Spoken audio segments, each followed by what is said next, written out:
Hello viewers, welcome back to my channel টুকিটাকি রান্নাবান্নাতে আপনাদের স্বাগত জানাই।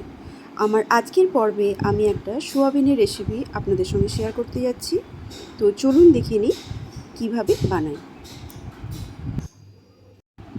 আমি এখানে নিয়ে নিয়েছি রান্নার জন্য সোয়াবিনটাকে আমি প্রথমে ভালো করে গরম জলে সেদ্ধ করে নেব।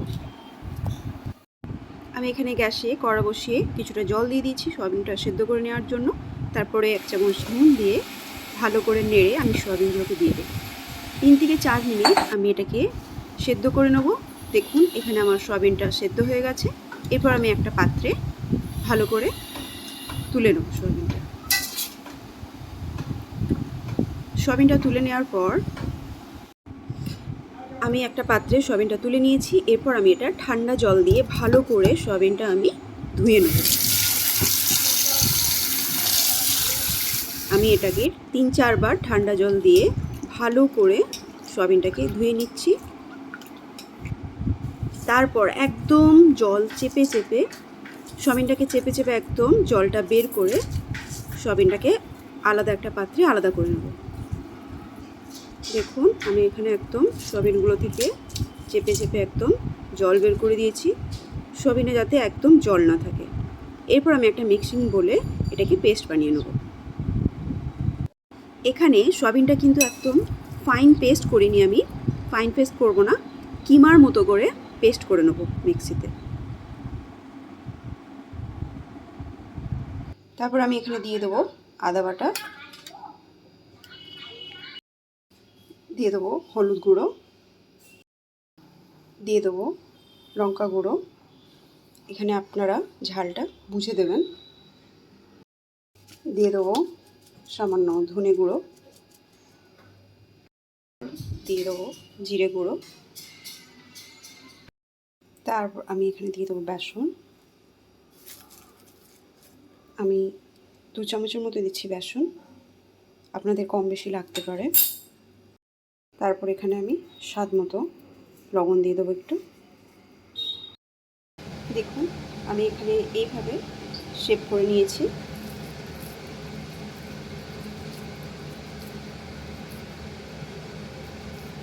এইভাবে একটা একটা করে আমি এরকম আকারে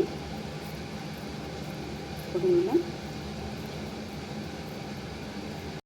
এবার আমি এখানে গ্যাসের উপর প্যানটা বসিয়ে দিয়েছি আর ভাজার জন্য নিয়ে নিয়েছি আমি রিফাইন অয়েল। তেলটা আমি ভালোভাবে গরম হতে দেবো। গরম হয়ে এলে এগুলো আমি এবার একে একে দিয়ে ভেজে নেব। আপনারা চাইলে এখানে সর্ষের তেলও ভাজার জন্য ইউজ করতে পারেন, তো আমি এখানে রিফাইন অয়েল ব্যবহার করেছি। প্রথমে মিডিয়াম ফ্লেমে রাখবেন, তারপরে লো ফ্লেম করে এগুলো আস্তে আস্তে ভেজে নেবেন। দেখুন এখানে আমার এগুলো প্রায় ভাজা হয়ে গেছে। এভাবে আমি এখানে সবগুলো প্রায় ভেজেই নিয়েছি। এবার এই তেলের মধ্যে আমি দিয়ে দেবো আলুগুলোকে 3-4 মিনিট নেড়ে ভালো করে ভেজে তুলে নেব। আমি এখানে ভাজার জন্য যে পরিমাণ তেলটা নিয়েছি, রান্না করার জন্য কিন্তু এতটা তেল আমি ইউজ করব না, কিছুটা কমিয়ে দেবো। দেখুন এখানে আমার আলুগুলো ভাজা হয়ে গেছে। এবার এগুলোকে আমি তুলে একটা জায়গায় রেখে দেবো। এরপর আমি তেলের মধ্যে দিয়ে দিলাম জিরে ফোড়ন, তারপরে এলাচ, লবঙ্গ, দারুচিনি আর তেজপাতা ফোড়ন দিয়ে দিলাম। মশলাটা একটু ভালোভাবে ভাজা হয়ে এলে এবার আমি এর মধ্যে দিয়ে দেবো 2টো মিডিয়াম সাইজের পেঁয়াজ নিয়েছি, আমি ডুমো করে কেটে নিয়েছি, ওটা আমি দিয়ে দিলাম। পেঁয়াজটা আমি নেড়ে চেড়ে ভালোভাবে ভেজে নেব।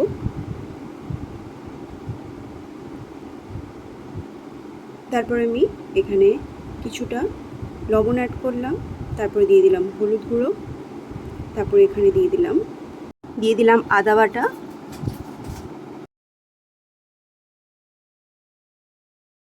এবার দিয়ে দেবো সামান্য গরম মশলা, কাশ্মীরি রেড চিলি পাউডার দিয়ে আবারও ভালোভাবে নেড়ে এটাকে কষিয়ে নেব।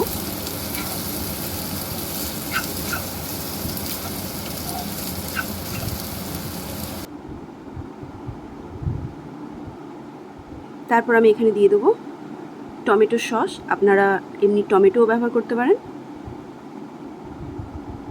সসটা দিয়ে আমি মশলাটা আরও ভালোভাবে নেড়ে এটাকে কষিয়ে নেব। আস্তে আস্তে নেড়ে নেড়ে এটাকে কষিয়ে নেব। এই সময় ফ্লেমটা একটু লো রাখবেন। তারপরে অল্প অল্প করে জল দিয়ে মশলাটা আমি আরও ভালোভাবে কষিয়ে নেব।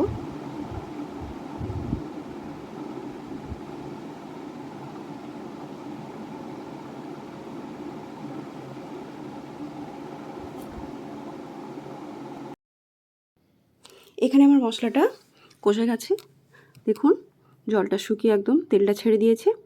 এরপর আমি এখানে আলু দিয়ে আলুটা ভালোভাবে মশলার সাথে কষিয়ে নেব।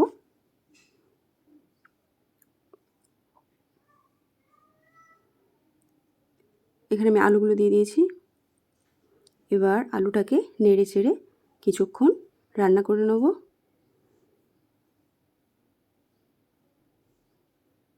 তারপর এখানে মশলা ধোয়া জল কিছুটা দিয়ে দিয়েছি আমি। আলুটা সেদ্ধ হওয়ার জন্য আর একটু আমি জল দিয়ে দেবো।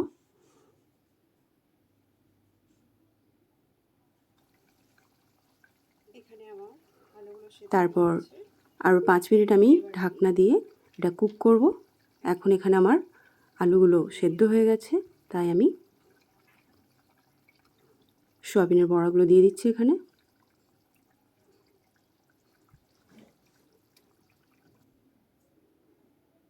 হয়ে এসছে আমার এখানে, দিয়ে এটাকে আমি একটু হাই ফ্লেমে আরও কিছুক্ষণ ফুটিয়ে নেব।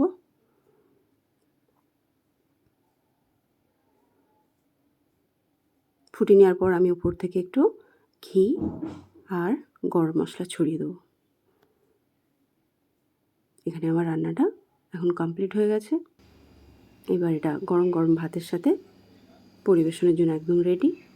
গরম ভাতে এটা খেতে খুবই সুস্বাদু হয়। আপনাদের যদি রেসিপিটি ভালো লেগে থাকে তাহলে একটা লাইক আর আমার চ্যানেলটাকে সাবস্ক্রাইব করে দেবেন।